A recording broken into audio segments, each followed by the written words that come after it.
y'all know it's the start of a new reading vlog. So excuse the fan, it's hot as hell here. But anyways, it's day 5 of the reading rush and I didn't vlog on day 4 because I was tired, it was hot, I didn't read anything, so I didn't see the point in vlogging. Go check out that vlog. It's one of my most favorite vlogs I've ever done. Probably the best vlog I've ever done. I love it so much.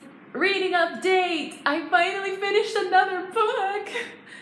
Squirrel Girl Volume 1. This completes the challenge of reading a book with a non-human main character. Initially, I was going to count this for read a book in one spot, but I did not read this in one spot, and I think I'm gonna read something else for that challenge anyway. It's day 5, and I've only finished 2 books. I'm not behind at all, what? I still have 2 books left on my TBR, and it's day 5, so I'm a little stressed. But anyways, I really loved Squirrel Girl. It was really cute, really fun. Definitely not my favorite superhero book I've ever read. That will always be Miss Marvel. Those comic books are amazing. It was really fun. It was really entertaining. Iron Man had like a little cameo in it. Overall, it was really cute and entertaining. I gave it 4 stars because it was nice. And I really love that the main character is starting college. Superheroes are like in high school. It was a nice change of pace to read about a college age superhero. I definitely will be continuing on with the series. I can see a lot of room for improvement for this. I did start my next read and I'm too lazy to go get it, but it's There's Something About Sweetie by Sandy Amenon. So I ended up deciding to do a last minute buddy read with Abby from Tulip Swift with this book. So she posted her TBR literally like the first day of the reading rush or like midnight of the reading rush, something like that. Really last minute, like usually Tulip Swift usually posts a lot of like readathon videos really last minute. But anyway, so then I was like, hey, we should buddy read it because I'm also reading it for the readathon. And she agreed, and now she's like at page 250 and I'm on chapter 2. So yeah, I thought Abby was supposed to be the slow reader. Like, what is happening? So far, I'm really loving it. It's so cute, and I can tell how much Sandy Amenon has improved in her writing. Her characterization is really good, but so far, it seems to be kind of character-driven, and I'm really enjoying it. Characters are very well developed, and cannot wait to read more. I did do today's video challenge. I made a really quick lookbook. Not my favorite lookbook, honestly, but I tried my best. I've definitely been doing more of the Instagram challenges than video challenges, so I'm really proud of that. I'm gonna go visit some family, and I'm probably not gonna get any reading done, but it's gonna be fun. I'm gonna go.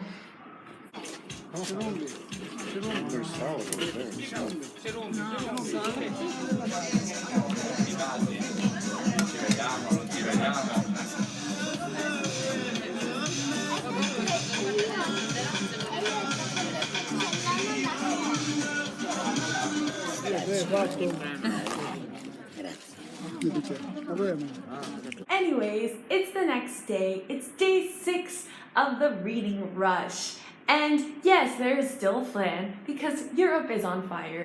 Today's video challenge is spell your name through your bookshelves, which, oh my god, that sounds so fun. Like, I'd love to do that if I actually had my bookshelves, but I don't. So I decided, instead of doing this challenge like officially, I'm just gonna do this challenge in this vlog, and I'm going to cheat. It took me way more than 2 minutes to find all of these books. I don't even have all of the physical books because, again, I'm in Europe.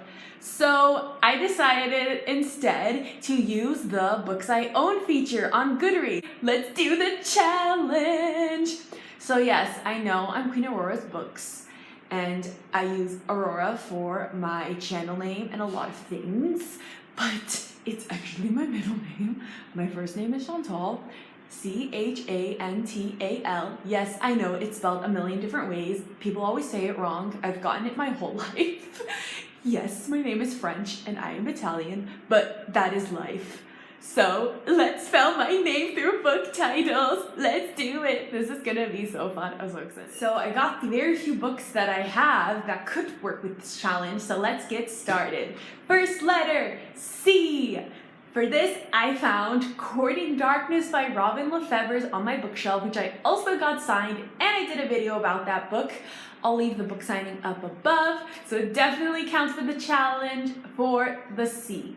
The next letter is H. For this, I'm using History Is All You Left Me by Adam Silvera. I own the gorgeous UK edition, which is so pretty. Now, A, my pick is Aurora Rising, which has an A in the title, the spine, and the series is called the Aurora Cycle. So this counts as double points because it also has my middle name in the title. So double points. I own this book, but since I'm already cheating with this challenge, I'm gonna use Nimona for N because it has an N. And I don't own this book, but I'm already cheating anyway, so whatever. The next letter is T. Tell Me How You Really Feel. Tell Me How You Really Feel by Amina May Safi. I have not read this book yet, but it sounds so cute, and I love Amina May Safi so freaking much, so I cannot wait to read this, and clearly I own this. It's so pretty. The next letter is A again. For this, I picked A Match Made in Mehendi. Yes, I know the only A is A, and the first letter is not. The first word doesn't have an A in the first letter, but you know what? I have a very limited selection of books here anyway, so cut me some slack using this book for A. The last letter is L. For this one, I also had like so many different books, and I decided that I just wanted to pick one by POC or one that was queer, so I picked Labyrinth Lost by Zordaya Cordova. I do own this book. Not with me, obviously. It's the first book in the Bruja Born series, and I'm sure you've heard about this book. When it first came out, it was everywhere, but then ever since then, nobody has really talked about it that much. But I'm still really excited to read it. Now, I should probably update you on my reading. It's day 6, and I still haven't finished another book. Panic mode is setting in. I did read about 60 pages of There's Something About Sweetie, and oh my god, I am loving this book so much. It's so freaking adorable and hilarious, and I just spammed Tulip Swift with a bunch of messages on Twitter about this book already, so I'm loving it. I'm listening to the audiobook, but I also got an ebook, and I read parts of the ebook. So I read 60 pages of the ebook.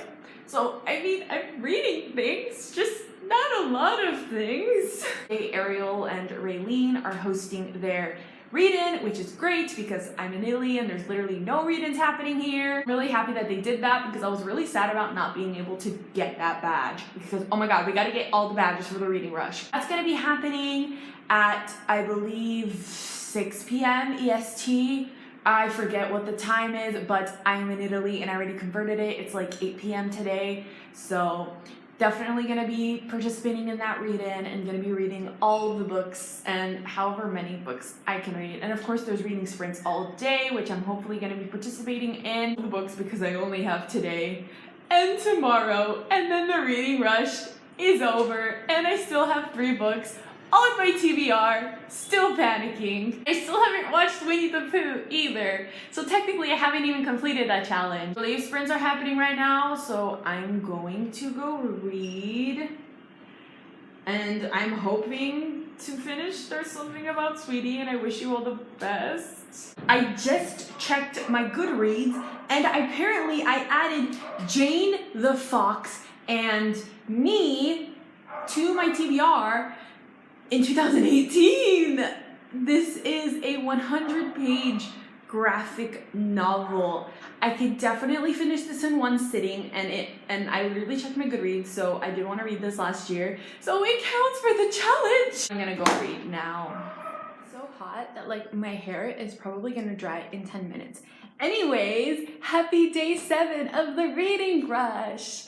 It's like 6 p.m. I started this vlog so late, but I finished There's Something About Sweetie. It was so cute. Oh my god, I was crying at the end because it was adorable, and oh my god, this is gonna be a 5-star read. So this completes the challenge of reading a 5-star book and reading a purple book because look how freaking purple this is. It's so perfect for this challenge. I found the original Winnie the Pooh movie from like the 70s that I don't think I've ever actually seen it before. I found it and I think I'm gonna watch it later on, but my next read is gonna be read a book in one spot, and I decided to pick Jane the Fox and Me. Okay, so I literally know nothing about this book other than it somehow has to do with Jane Eyre. Literally, that's all I need to know. Like, some booktuber talked about this book and said it was really cute and that it had to do with Jane Eyre, and I was like, okay, cool, I need to read it because I'm trash for everything Jane Eyre. It's not too hot out and I have wet hair, so I'm thinking it's gonna be manageable to read this outside. So I'm gonna go read this. Last read is I Wish You All the Best. That completes the challenge of read a book that has 5 or more words on the title and read an author's first book. And this is Mason's first book. Oh my god, this book has made me feel so many things. The main character is non-binary. It has so many other representations. They struggle with depression and anxiety, and they start going to therapy and seeing a psychologist. So many different things going on in this book, and they're all handled so well. Like, I feel like some YA books try to tackle too many things and then it doesn't go well, but this book tackles so many different topics and it's all handled really well, and I really love that. I can definitely tell this is gonna be a 5-star read because it's making me feel so many things. I just love the main characters so much. If they were real, I would just want to give them the world. I want them to be happy so madly. I love them so much. Also, reading this book made me realize that I actually knew more about Mason than I realized. So there's this character that gets mentioned.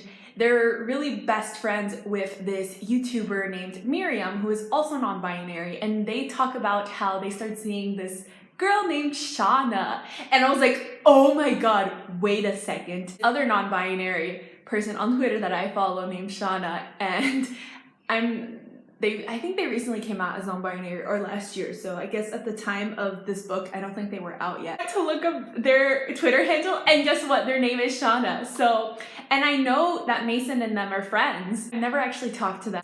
I follow so many of their mutual friends. I know a lot of people that they interact with, so it was kind of like surreal to like see that and recognize what that reference was. I only have about 2 hours and 30 minutes left in the audiobook. I'm probably just gonna end up reading the end of the book through physical copy because I did get the ebook. Today's video challenge is to talk about a story about a recommendation, and I really do not feel like doing a whole video and posting it, but I kind of want to do the challenge, so I'm thinking I'm going to do the same thing I did yesterday. So the first thing that popped into my head when I watched today's video was Evelyn Hugo. So nobody recommended me this book specifically. Everybody was just yelling about it in the book community, and it just sounded really interesting. I've always loved old Hollywood movies. I just think they're so glamorous and timeless, and even though some of them are really sexist, really racist, and super problematic, I just think there's something so special and wonderful about them. I heard that there is this book about a fictional old Hollywood star who had 7 husbands and nobody knew why she had so many husbands. I was so intrigued because I've always loved old Hollywood and it sounded so cool. So I decided to give it a shot, and I thought it was gonna be like such a fun book to read that I was gonna like, but it was gonna be just like a fun book. I never thought that it would change my life actually, and it ended up becoming my favorite book. One of my favorite books of all time. One of the things that it really helped me with actually is it gave me hope. This is not a spoiler, and I'm not going to go too in depth to it, so don't worry about spoilers. One of Evelyn's marriage ends really terribly, and it's one of Evelyn's darkest moments. The thing is, after that dark moment follows some of Evelyn Hugo's most amazing moments of her life. She starts completely thriving. I know Evelyn Hugo is not a real person, but she feels so real because that's how well written she is. She feels so real. So if Evelyn Hugo was a real person in that dark moment, she never could have known that on the other side of that dark moment was her best moments ever. And it really gave me so much hope because you really never know what's just around the other corner. If she had lost hope, if she had given up, she would have missed out on so many amazing things later on in her life. And this book just means so much to me, so let me just have another excuse to talk about it. I love it with every fiber of my being. This isn't really a story about the recommendation, it's more a story about me wanting just to talk about Evelyn Hugo. I'm gonna go read Jane the Fox and Me outside, and okay, so I finished Jane the Fox and Me. This book was kind of weird actually. About this like middle schooler who is getting bullied, and the way she copes with that is by reading Jane Eyre. And so the sections of Jane Eyre, she talks about what is going on in Jane Eyre, and those parts are like full of color and really pretty. Let me show you. Okay, So the spreads about Jane Eyre are super colorful and like really beautifully drawn, and then the parts about her life almost look like sketches, and they're in black and white. And also, I didn't realize that this is actually translated. Originally, this was written in French, and the author is Canadian, and all of the names in here are very French. Art style was really beautiful though. Well, the parts that were about Jane Eyre. I wasn't too fond of the very simple black and white style, and I couldn't tell like when this is supposed to take place. Like, I thought it was maybe the 50s because they were talking about like a crinoline gown being last fashion, and then she mentions Richie Valens from La Bamba, so I think it would be that. And then there's also like a record player. Well, I read this in one sitting and in one spot, so it counts for that challenge. This only took me like 30 minutes to read, maybe less. So that challenge is done. Now the last book on my TBR is I Wish You All the Best, and then I still need to watch Winnie the Pooh.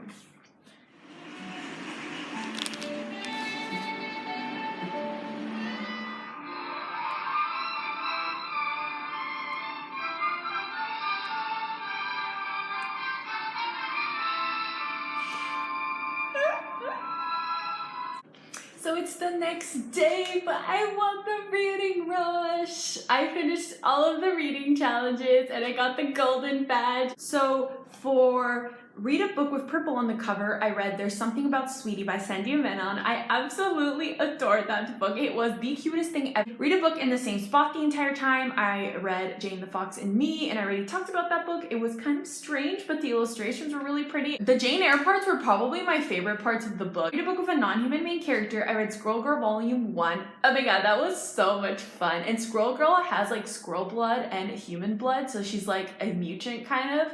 So yeah, she's definitely not fully human. Definitely counts for that challenge. Read a book you meant to read last year, so technically I was going to read Prince Charming for this, but I ended up not finishing it. Jane the Fox and Me, I actually shelved that in 2018, so I'm counting that for that challenge.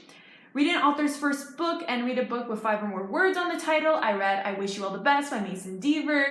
Ben is my child. I love them. I love them so much. And it was so amazing reading this book. I remember when Mason first started talking about this book, it was literally just called End and Be Love Story. And now it's like a real book that's published and it's beautiful. Read a book and watch the book to movie adaptation, Winnie the Pooh. I've been wanting to read Winnie the Pooh forever just to see if the adaptation was similar or not, and I did. That was such a great selection. Like, I really loved reading Winnie the Pooh. It was so fun and cute, and it made me really happy. And then watching the movie again made me really happy. Like, it was a great pick. I'm so happy I picked it. I did it! I got the gold badge! And all of the reading challenges. Yeah, I didn't read 7 books, but it's fine. It's fine. These are my official stats. So technically, I did not read 1,000 pages. I literally was at 980 pages. And one of the badges is read over 1,000 pages, read 1,000 pages or whatever. And I was like, what? Are you kidding me? I'm literally so close. So I thought about it and I realized that I actually did finish the Princess Diaries audiobook on the first day, but I didn't count it towards the reading rush. I thought about how many pages it was because I think it was like, 40 minutes left. It would have been like 20 something pages that I would have read. So I decided to count that towards the reading rush so I could get the 1,000 page badge. I watched Winnie the Pooh, the very original first one. So actually I did watch that when I was a child. It's been so long, I forgot. And oh my god, it was so accurate to the book. And oh my god, it was so cute. The animations of the book turning, it felt like I was like reading the book and then the illustrations were like animated. It was such a great way to end the reading rush. But that's the end of the reading rush. I had such an amazing week. Favorite for the reading rush is a toss-up between There's Something About Sweetie and I Wish You All the Best. I did so many of the Instagram challenges, so I'm so proud of myself for that. So go check out my Instagram if you haven't seen it. Also run a giveaway. Oh my god, I run a giveaway. So during yesterday's reading sprints, I won a $25 gift card to Book Outlet. I am so excited. I cannot believe I won a giveaway. That was so awesome. There was a couple of reading sprints I really wanted to go to that I missed, but it's okay. I went to a lot of them. I had such a great time. My uncle invited my family to like a house party, which low-key, like, I was like sneak reading at the party, which I thought was hilarious. So everybody was like dancing and having a good time, and the stereo broke. So I was like, you know what? The stereo broke. Let me take advantage of this and go read something. So I snuck into the kitchen and I turned off all the lights and I sat there in pitch darkness on my phone reading the ebook of I Wish You All the Best. I walked in and turned on all the lights and I like scared the crap out of them, and it was hilarious. So I didn't really read too much during the party. Like, it was literally like that one time. I cannot wait for next year's reading rush. I had such an amazing time this year. I always do. It's such an amazing time. The community just comes together and everybody's doing the same thing. It's such a special time every year and I love it so much. My social media links are all down below. Go check out all of my videos that I did during the week. Comment down below how you did during the reading rush. Did you get the gold badge? I'm so happy I got it.